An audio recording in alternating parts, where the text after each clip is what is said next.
Hello, you're watching Proactive. I'm joined by Immunic Chief Medical Officer, Dr. Andreas Müchler. Andreas, good to speak with you again. Last week, Immunic had a broad presence at the 40th Congress of ECTRIMS in Copenhagen and Denmark. How did the conference go for Immunic?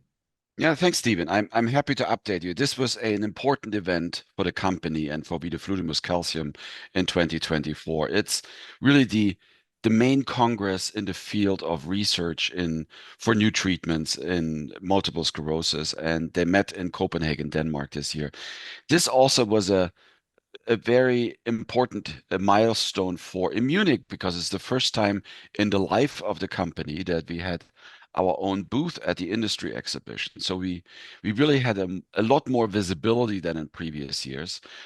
We had a lot of traffic, and it was actually quite busy. We were in a section where it looked like we were the most busy booth in this industry exhibition. And the team, of course, many of them had really done it for the first time, and they were very enthusiastic and very happy about the interest in Munich. There are a lot of people who came by. We were extremely happy with the traffic that we had and the interest that we had, and the team did very well in terms of drawing traffic, answering questions, and also I think just presenting Immunic as really a very visible company with a phase 3 program in relapsing MS and a phase 2 program that also draws a lot of interest in progressive MS. So altogether, we had a wonderful meeting,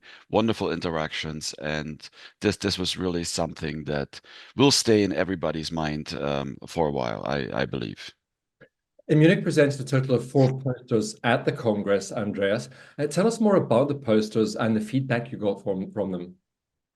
Yes, so this was also the first time that Immunic had this large scientific presence at ECTRIMS, and we had, as you said, 4 posters that we presented, or our team presented. One of our posters was about neurofilament data, which is a blood biomarker that really shows the um, disease activity or effect on neurons in MS.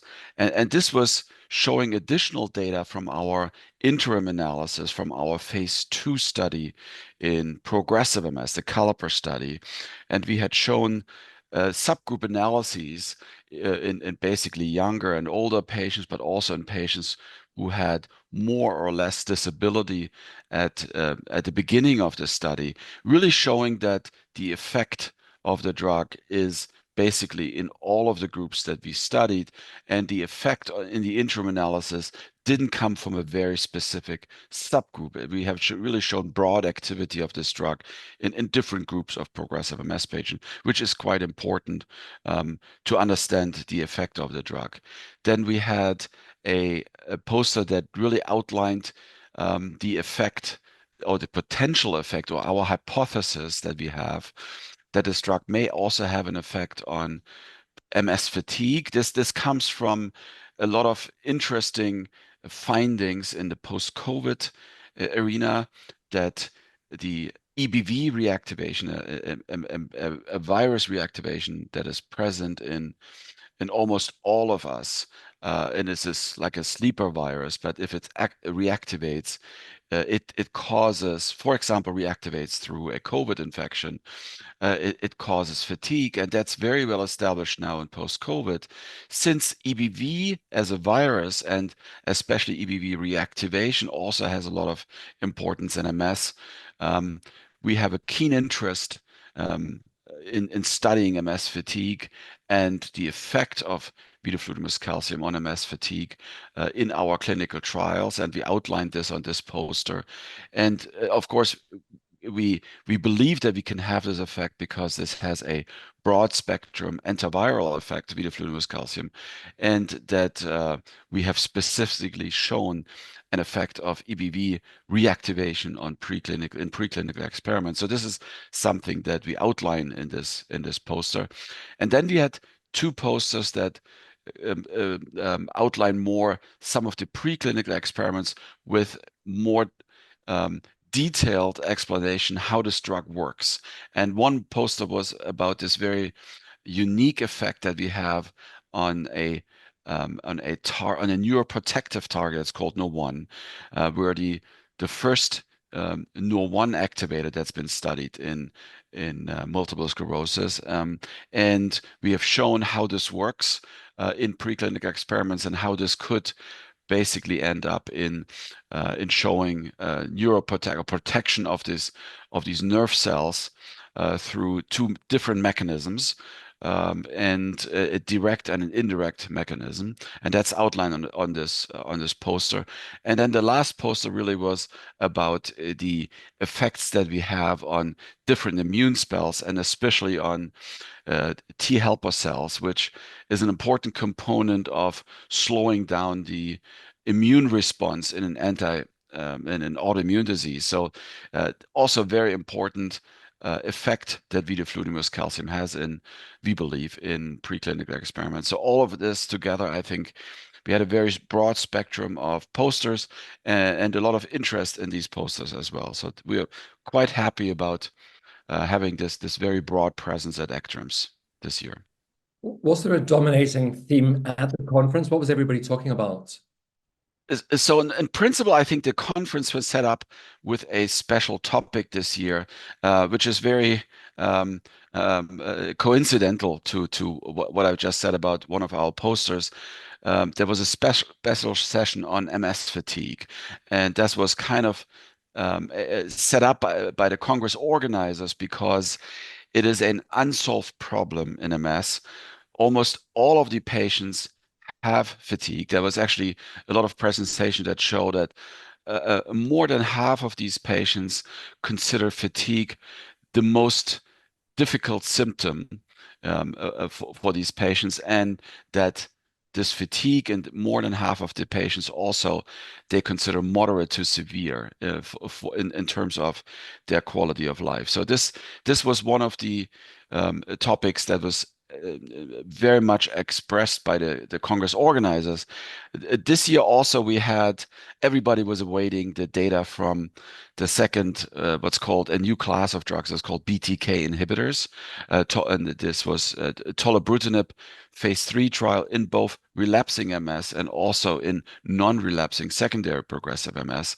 And basically, Sanofi had a press release that they had seen some interesting results of this drug, but they hadn't really released a lot of the more detailed results. So everybody was waiting, and this was on the last day, more or less, on the last session of this Congress, the long-awaited results from these phase 3 trials. And it was a very full audience there. Everybody was really interested because this is the first time in MS that a substantial effect had been shown by any drug on non-relapsing secondary progressive MS, where this is a subgroup or a subpopulation of MS patients where currently no therapy exists.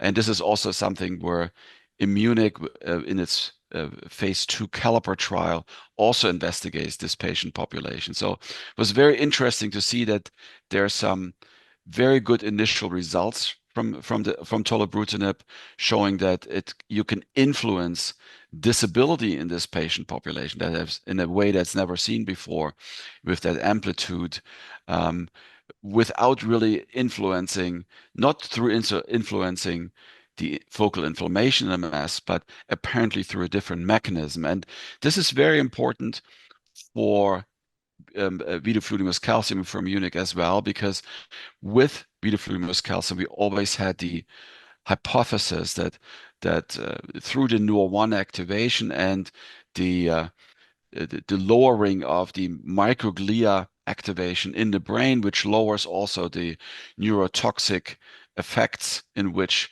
these neurons reside in the brain, you can influence the disability. And this, of course, was a hypothesis, and we are studying this in the CALLIPER trial, in our own CALLIPER trial, but see this basically with a drug that also influences microglia, and showing this this substantial effect on disability was an important milestone because it really shows that this can be done. So I think this was good news also for the caliper readout, the expected caliper readout for vidofludimus calcium by Munich next year.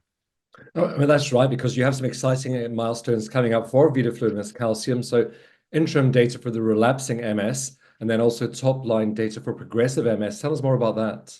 Yes, so we have an upcoming interim analysis for our ENSURE phase 3 program in relapsing MS. This is probably less data rich than any other interim analysis we have done because it has two components. It looks at a futility analysis, and also it looks at a potential sample size adjustment needed or sample size increase needed. But both I think we believe is something that very likely will lead us to just continuing our study as we had planned it. But this is the double check on that. But I think the more important milestone, because it really provides data in two patient populations that are currently underserved in MS, primary progressive, and then the non-active secondary progressive MS population that I just mentioned for tolobrutinib. This is an upcoming full readout of our phase 2 study, caliper study, that will be happening in April 2025. It is important because it's relatively large phase 2 study with 467 patients enrolled. This really gives us guidance on the ability of vidofludimus calcium to influence the disease in these two underserved MS populations, and also gives us very good guidance in terms of a potential phase 3 program in progressive MS that is really very important and would address a very high unmet medical need. So really, I think all of our eyes, and we know a lot of eyes of the medical MS community is on April 2025 on our caliper readout. And of course, we are preparing this and preparing for finishing up the study, preparing the database, and eventually be able to show the MS community the data from this phase 2 trial in April 2025. Well, I hope you'll keep us posted on any progress as you head towards that trial readout. Andreas, thank you very much for the update today. Okay, thank you very much, Stephen. Good talking to you. And to you, that's the Munich Chief Medical Officer, Dr. Andreas Müchler.